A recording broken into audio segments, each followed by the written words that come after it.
Olá pessoal, vamos hoje falar sobre limites laterais. Dessa forma vamos analisar qual é o comportamento das imagens quando x se aproxima do A pela esquerda e também pela direita. Nós já fazíamos isso de uma forma, fazemos bilateralmente, fazíamos as duas coisas e observávamos que as imagens todas tendiam para um certo número no eixo y, que nós chamamos esse número de limite. Agora a gente vai ver que nem sempre é possível que as imagens para x tendendo à esquerda ou à direita de A se aproximem do mesmo valor, não é? no eixo y. Então é possível que determinadas imagens tendam a números diferentes. E nesse caso nós não teríamos um limite para a função.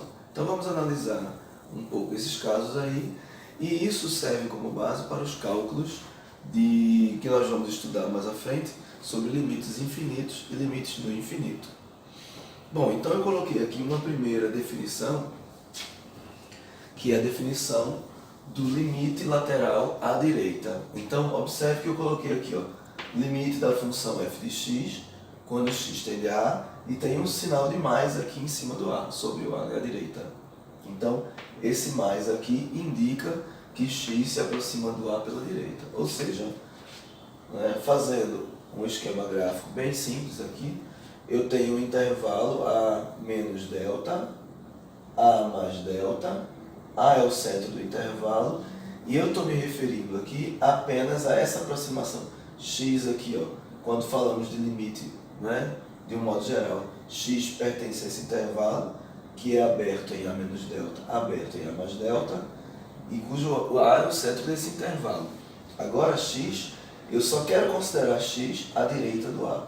Então, dizer que x tende a A pela direita é considerar essa aproximação aqui só pelo lado direito do A. Tá bom? Então vamos olhar a definição. Então primeiro vamos considerar uma função f definida em algum intervalo,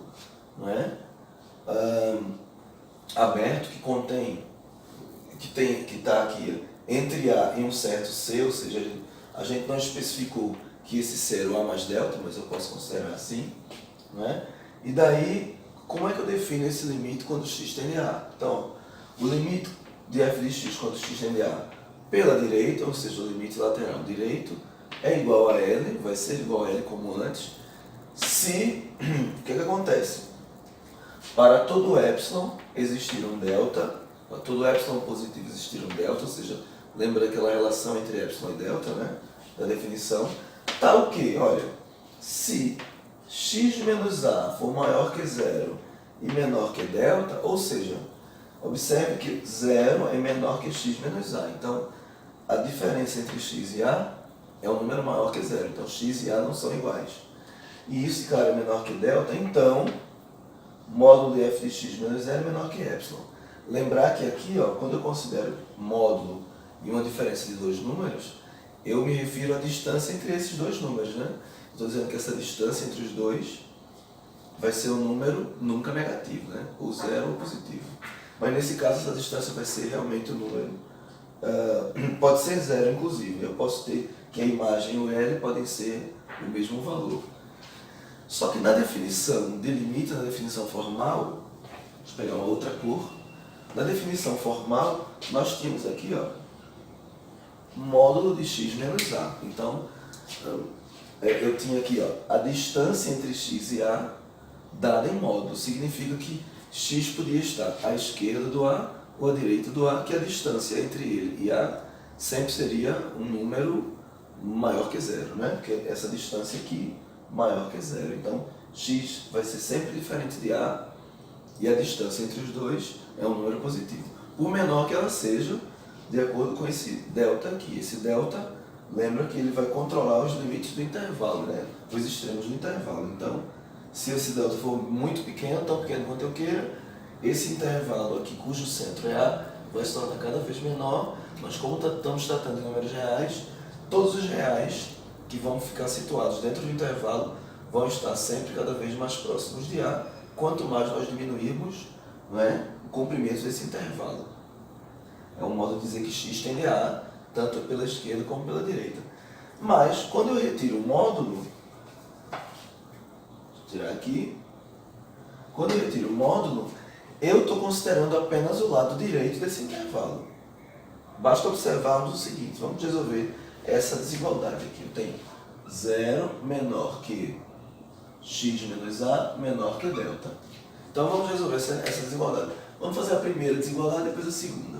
Para resolver a primeira desigualdade, lembrar que eu vou somar os dois lados com a, né? Porque esse menos a mais a eu consigo cancelar, então eu somo a dos dois lados. Na prática a gente diz que eu estou passando o a para o outro lado, né? Mas na realidade eu estou somando com o simétrico desse menos a, que é mais a. Então vai ficar assim, ó. Vou somar, vai ficar a mais 0, vai dar a. Isso é equivalente, né? Aí aqui, ó, esse a vai ser menos a mais a, vai ficar 0, então fica só o x, x mais 0 é x. E aí eu posso resolver o outro lado da mesma forma. A outra desigualdade, ó, de novo, somo mais a aqui e aqui, né? Então esse vai dar menos a mais a dá 0, sobra só o x, já está aqui, menor que a mais delta. Então observe que agora x pertence ao intervalo que vai do a ao a mais delta, aberto em a mais delta. Então isso equivale a dizer que x pertence a esse intervalo aberto em a mais delta.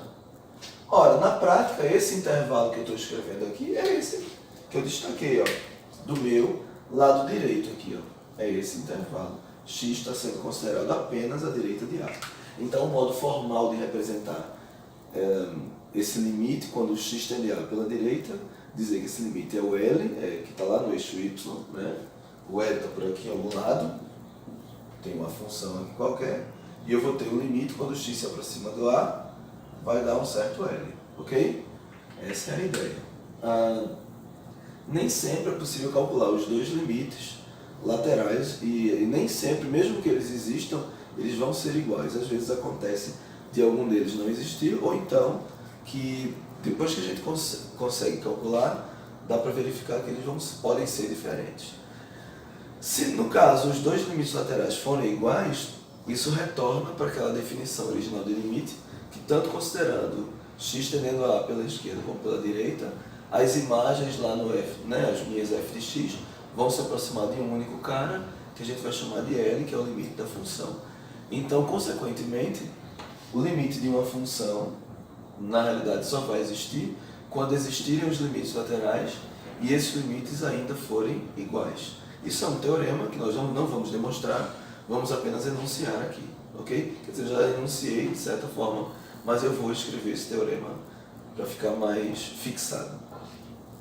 Bom, então, eu posso pensar nesse exemplo aqui, ó. Por exemplo, f de x igual a raiz de 4 menos x.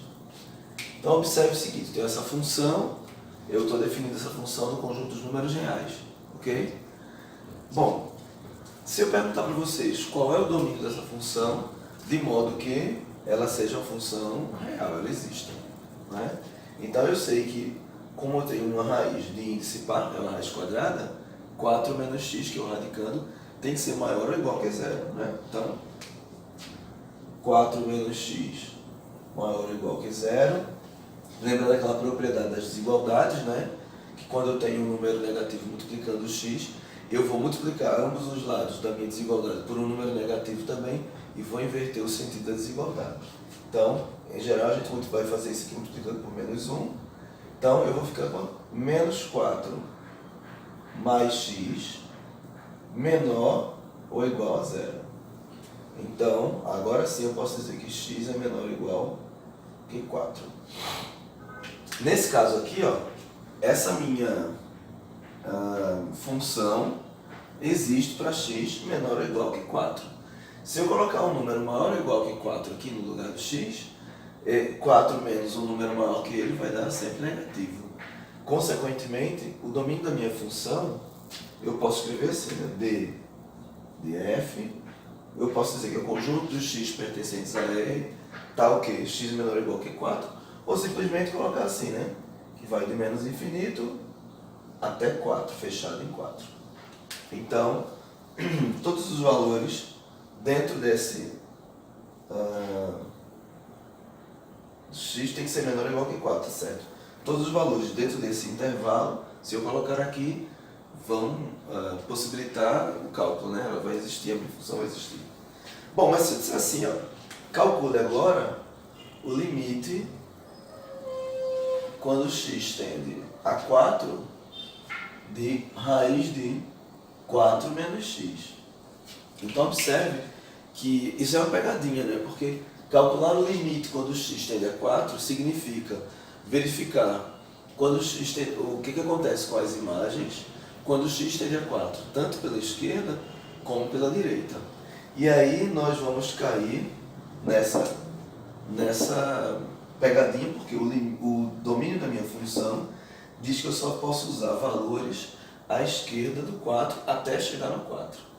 Né? Então eu não posso calcular esse limite, porque esse limite, ó, o limite geral ou o limite bilateral, a gente pode chamar assim, representa o limite da função como um todo. E nesse limite, aqui ó, eu tinha aqui, ó, o módulo de x menos a, ou seja, tinha que considerar a diferença entre x e a, tanto do lado esquerdo como do lado direito. Mas aqui a gente vê que do lado direito do 4 do meu a, eu não posso considerar valores, porque se eu colocar aqui, esse cara não vai existir. Então, essa minha função, do jeito que está escrita, só admite o cálculo do limite lateral à esquerda. Então eu tenho que ter um menos aqui. E é isso que nós vamos definir.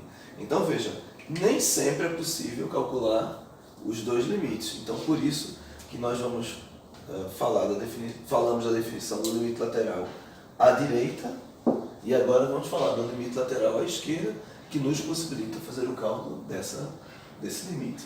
Se eu fizesse ao contrário, ó, x menos 4, aí nesse caso, ó, x menos 4 maior ou igual que 0, x maior ou igual que 4. Aqui já seria diferente, né? O meu domínio da função seria fechado em 4 e vai até mais infinito. Então, nesse caso, eu só poderia calcular o limite à direita, porque a minha função f de x aqui, ó, só se define para x maior ou igual que 4. Então, não teria como calcular o limite novamente, né, o limite geral, porque eu não tinha possibilidade de calcular o limite lateral à esquerda. Então, aqui só dá para calcular o limite quando x tende a 4 pela direita. Então, dependendo do caso, é possível que a gente não consiga calcular um dos limites. Se for possível calcular os dois limites, vamos calcular e verificar quando eles são iguais. Que aí, se forem iguais, realmente eu posso dizer que o limite da função é aquele L, aquele cara que nós determinamos. Tá bom? Então, vamos fazer agora a definição de limite lateral à esquerda. De novo, vamos considerar uma função definida em algum intervalo, não é? Esse intervalo aqui, ó, a gente está chamando de dA, ou seja, A está à direita agora do intervalo, é o extremo direito, D é o número que está à esquerda. Esse D aqui a gente vai ver que é o meu A menos epsilon, menos delta, né? Em que D e A são reais. Então, como é que eu defino o limite da minha função quando x tende a pela esquerda?